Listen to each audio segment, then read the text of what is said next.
I read the story of the captain. I might be wrong about that, but I've got the basic story right. They had a shipwreck in the Antarctica. And then they were there for a whole year in the Antarctica, you know?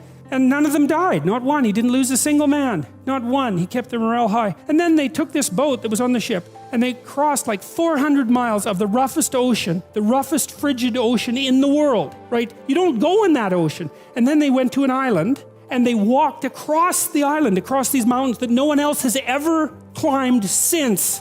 And they went to the city on the other side of the island and they got a boat and they went and rescued their compatriots and everyone survived. It's like Endurance is the name of the book. You read that book, man, you think, wow, people are really tough. It's ridiculous. So who knows how tough you are? And maybe you find out by going out to find out how tough you are, right? So you take on a challenge, one that you think you can master, that's just a bit beyond your grasp, and you master it, and then you're a little tougher and you think, hey, that worked out pretty well. And so then you're more of a monster. And then you go out and you find another challenge that's even bigger and you think, well, maybe I can do that too. And then all of a sudden you can and you get a little bit bigger and God only knows what the limit is of you. And you find out by pushing yourself against the world. And of course, that's what Abraham is doing.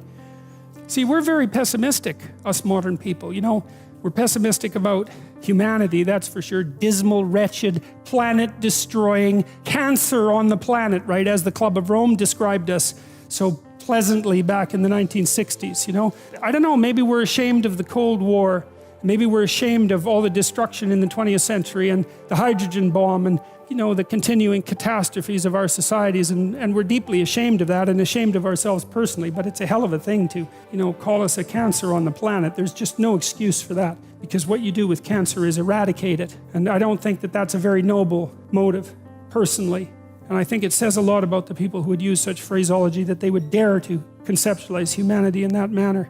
But you know, it would be nice if we could be optimistic. And I think, again, the problem with being optimistic is that it's naive. So then the question is there an optimism that's not naive? And I think there is.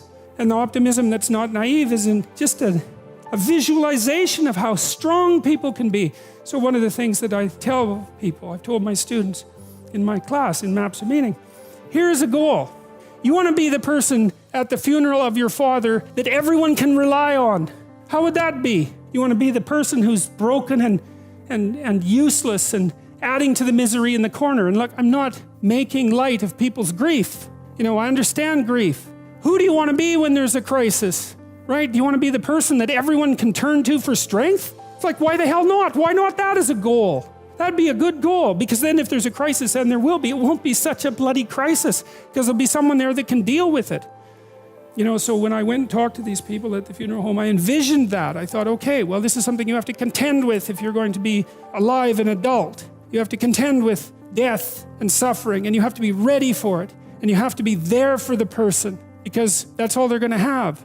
And so there's a goal, man. And in this time of nihilism, you know, it's what's the point of life? People ask, and they're taught that at universities. What's the point of life? Everything's interpretation. Humanity's a cancer on the planet, you know? Well, how about no? How about not that?